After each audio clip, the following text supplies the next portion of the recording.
Hello, അപ്പോൾ നമ്മുടെ ചാനലിൻ്റെ അടുത്തൊരു വീഡിയോയിലോട്ട് എല്ലാവർക്കും സ്വാഗതം. ഞങ്ങളെല്ലാവരും കൂടെ ഒരുങ്ങി പിടിച്ച് ഒരു യാത്ര പോവുകയാണ്. വേറെ എങ്ങോട്ടും അല്ല, ഹോസ്പിറ്റലിലോട്ട്. നമ്മൾ കുറച്ച് കാലങ്ങളായിട്ട് ഹോസ്പിറ്റൽ യാത്രയാണ് ഏറ്റവും കൂടുതൽ ജീവിതത്തിൽ നടക്കുന്നത്. അങ്ങനെ അതായത് കണ്ണ് കൃഷ്ണമണി പഴുത്തിട്ട് നല്ല പ്രശ്നമായിട്ട് നമുക്ക് പ്രൈവറ്റ് ഹോസ്പിറ്റലിൽ കാണിക്കേണ്ടി വന്നു. അപ്പോൾ അത് കാണിക്കാൻ പോവുകയെന്ന് പറഞ്ഞു. അപ്പോൾ പൊന്നൂസ് പറഞ്ഞു വെറുതെ വീട്ടിലിരുന്ന് ബോറടിക്കുമ്പോൾ നമുക്കും പോവാമെന്ന് പറഞ്ഞ് ശരി നമുക്കും പോവാമെന്ന് പറഞ്ഞു. അങ്ങനെ ഞങ്ങൾ രണ്ടാളും ഒരുങ്ങി കെട്ടി ഇതാ പുറത്ത് ഇറങ്ങി വണ്ടിയിലേക്ക് കയറിയതാ പാലക്കാട് എത്തി. ഈ ഹോസ്പിറ്റലിലാണ് കേട്ടോ നമ്മൾ പോയത്. കണ്ണ് കുറവുണ്ട്, പക്ഷെ എന്നാലും നമ്മൾ അവർ പറയേണ്ട എന്തായി എന്നറിയില്ലല്ലോ. അപ്പോൾ ഇതാ ട്രിനിറ്റി ഹോസ്പിറ്റലിലാണ് നമ്മൾ പോയത്. പൊന്നൂസ് ഭയങ്കര കളിയായിരുന്നു കേട്ടോ. കാരണം എന്താ വെച്ചാൽ പൊന്നൂസിന് പുറത്തിറങ്ങണം, പുറത്ത് പോകണം, വീട്ടിലേ ഇങ്ങനെ ഇരിക്കല്ലേ. അവൾക്ക് പാർക്കിൽ പോകണം, കളിക്കണം, ഇതൊക്കെയാണ് പറഞ്ഞുകൊണ്ടേ ഇരിക്കുന്നത്. അങ്ങനെ ഇതാ ഹോസ്പിറ്റലിൽ വിൽക്കാൻ്റെ പിന്നാലെ തന്നെ അവൾ നടക്കണ്ടായിരുന്നു. ചെയറിലൊക്കെ ഇരുന്ന് ഒരേ കളിയായിരുന്നു ആള്.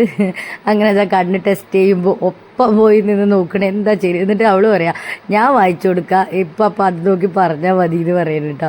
അങ്ങനെ എന്നോട് എന്താ വന്ന് പറഞ്ഞെന്ന് വെച്ചാൽ എനിക്ക് പോലും വായിക്കാൻ കിട്ടില്ല, പിന്നെ എങ്ങനെ ഇപ്പൊക്കെ കിട്ടുക എന്നൊക്കെ പറഞ്ഞിട്ട് ഒരേ കോമഡി ആയിരുന്നു. അവൾ ഓടിച്ചാടി നടക്കുമായിരുന്നു. ഹോസ്പിറ്റലിൽ മൊത്തം എല്ലാവരും അവളായിരുന്നു നോക്കൽ. അങ്ങനെ ഇതാ ഡോക്ടർ വിളിച്ച് ഡോക്ടറിനെ കാണിക്കാൻ വേണ്ടി ഇതാ മരുന്നുകളൊക്കെ കാണിച്ചു കൊടുത്തു. അപ്പോൾ ഡോക്ടർ മുറിവ് നല്ല പോലെ തുടങ്ങിയിട്ടില്ല, മരുന്നെല്ലാം കണ്ടിന്യൂ ചെയ്യണം പറഞ്ഞു. അപ്പോൾ ഒരു മരുന്ന് ഇല്ല കേട്ടോ കണ്ടിന്യൂ ചെയ്യാൻ. അപ്പോൾ അത് വാങ്ങി അവിടെ നിന്ന് തന്നെ നമുക്ക് കിട്ടി, പുറത്തുനിന്ന് വാങ്ങേണ്ടി വന്നില്ല. അങ്ങനെ ഞങ്ങൾ അവിടെ നിന്ന് ഇറങ്ങി. ഇനിയിപ്പോൾ വണ്ടിയിൽ എണ്ണ അടിക്കണം പറഞ്ഞ് നേരിതാ പെട്രോൾ പമ്പിലെത്തി.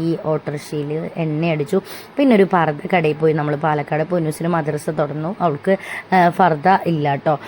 കാരണം അവൾക്ക് 1ാം ക്ലാസ്സിൽ ഫർദ വാങ്ങിച്ചതാണ്. പിന്നെ നമ്മൾ ഫർദയൊന്നും വാങ്ങിയിട്ടില്ല. അപ്പോൾ ഒരു ഫർദ വാങ്ങാമെന്ന് പറഞ്ഞ് പോയി. അവൾക്ക് പറ്റി, കറുപ്പെടുത്തു, നോക്കിയപ്പോൾ അവൾക്ക് പറ്റിയില്ല എന്ന് പറഞ്ഞു. അങ്ങനെ വേറൊരു കളർ ഫർദ വാങ്ങിച്ച് പിന്നെ അവൾ പറഞ്ഞു എവിടേക്കെങ്കിലും കൊണ്ടുപോയി ഹോസ്പിറ്റലിൽ മാത്രമല്ലേ വന്നതെന്നൊക്കെ പറഞ്ഞു. അങ്ങനെ നമ്മളിത് ആ പാലക്കാട് കോട്ടയിൽ പോവാന്ന് തീരുമാനിച്ചിട്ട് അവിടെ വരെ പോയി. പക്ഷെ നമ്മൾ കോട്ടയിൽ കയറിയില്ല. അപ്പോഴേക്കും ഇതൊക്കെ കണ്ടപ്പോൾ അവൾ എന്തെങ്കിലും വാങ്ങിച്ച് തരുമോ എന്ന് ചോദിച്ച്. അപ്പോൾ എന്താ വേണ്ട കുട്ടിക്ക് എന്ന് പറഞ്ഞപ്പോൾ നൂഡിൽസ് വേണമെന്ന് പറഞ്ഞു. അങ്ങനെ നൂഡിൽസ് വാങ്ങിച്ചു കൊടുത്ത്. അവൾക്ക് ഈ വക സാധനങ്ങളൊക്കെ ഭയങ്കര ഇഷ്ടമാണ് കേട്ടോ. നൂഡിൽസ്, കാളൻ, അതൊക്കെ ഭയങ്കര ഇഷ്ടമാണ്.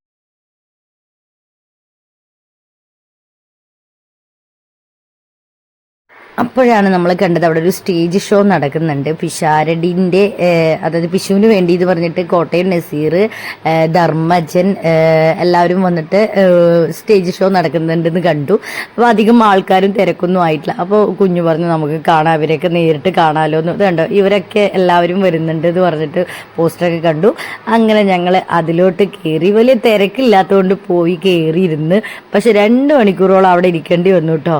എന്നിട്ടാണ് പരിപാടി തുടങ്ങിയത്. പക്ഷെ ആ ടൈമിൽ പോയതാണെങ്കിൽ ഞങ്ങൾ നിൽക്കില്ല, കാരണം സീറ്റൊന്നും കിട്ടില്ല. അത്രയും ജനങ്ങൾ തിരക്കുന്നുണ്ട്. കുറച്ച് കഴിഞ്ഞ് ഒരുപാട് ആൾക്കാരുകൾ വന്ന് സീറ്റുകളെല്ലാം നിറഞ്ഞു. അങ്ങനെ ഇതാ പരിപാടിയൊക്കെ സ്റ്റാർട്ട് ചെയ്തു. എല്ലാവരും എത്തി.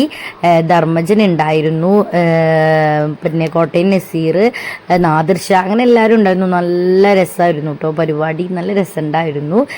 പാട്ട്, അങ്ങനെയുള്ള കാര്യങ്ങളൊക്കെ. പൊന്നൂസിന് നല്ല സന്തോഷമായി. പൊന്നൂസ് ഹോസ്പിറ്റലിലേക്ക് എന്നെയും കൊണ്ടുപോവോ പറഞ്ഞിട്ട് ഇറങ്ങിയതാണ്. അപ്പം ഉമ്മയും വരുമോ എന്ന് പറഞ്ഞ് അങ്ങനെ ഞങ്ങൾ ഇറങ്ങിയതാണ്. അപ്പോൾ ഈ പരിപാടിയൊക്കെ കണ്ടപ്പോൾ ആൾ ഉഷാറായി.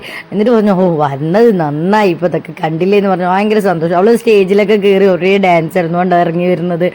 ഒരു ഡാൻസ് ആയിരുന്നു കേട്ടോ സ്റ്റേജിൽ കയറിയിട്ട്. അങ്ങനെ എല്ലാം കഴിഞ്ഞ് ഇറങ്ങി വന്ന് ഞങ്ങൾ തിരിച്ചു. അവിടെ നിന്ന് പരിപാടി കഴിഞ്ഞു. ഇനിയിപ്പോൾ എന്താ ഒരു കടയിൽ കയറണം നമുക്ക്. അപ്പോൾ രാത്രിയായി കേട്ടോ. അപ്പോൾ കടയൊന്നും ഉണ്ടായിരുന്നില്ല. ഏതൊരു കടയിൽ തുറന്ന് കണ്ടപ്പോൾ വേഗം പോയി പാല് വാങ്ങിക്കാം, പൊന്നൂസിന് തിന്നാനും വാങ്ങിക്കാമെന്ന് പറഞ്ഞു പോയി. അപ്പോഴാണ് അവിടെ ഒരു കുഴൽക്കിണർ കണ്ടത്. അപ്പോൾ ഞാൻ പറഞ്ഞു ഞാൻ ചെറുപ്പത്തിൽ ഇതിൽ വെള്ളമൊക്കെ അടിച്ചെടുത്തിട്ടുണ്ട് പറഞ്ഞപ്പോൾ അവൾക്കൊരു അതിശയം, അതിൽ കൂടെ വെള്ളം വരും, ഇങ്ങനെ അടിച്ചാൽ മതിയോ എന്ന് പറഞ്ഞിട്ട് അവൾ പോയി അടിച്ച് നോക്കി. പക്ഷെ അതിൽ വെള്ളമൊന്നും ഉണ്ടായിരുന്നില്ല. അപ്പോൾ അതൊക്കെയുള്ള ഒരു കുഞ്ഞു വീഡിയോ ആണ്. എല്ലാവരും സപ്പോർട്ട് ഉണ്ടാവണേ.